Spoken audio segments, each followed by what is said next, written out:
have a bigger compression, so my voice is a bit louder. Can you all hear me?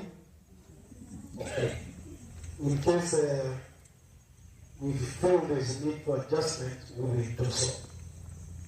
Allow me, before I call the president of the orchestra, His Excellency Sven Sabinoga, to just ask the staff of His Excellency Engineer Dr. Raila Odinga to be upstanding. Dr. Odinga, actually, you forgot something? Okay, please. Thank you so much. Before you introduce the staff, it is important that I convey the condolences of His Excellency the Governor, Professor Peter Nyanyamo, the Governor of the Great County of Kisumu, and also the condolences of His Excellency the District Governor, Dr. Martin Owili.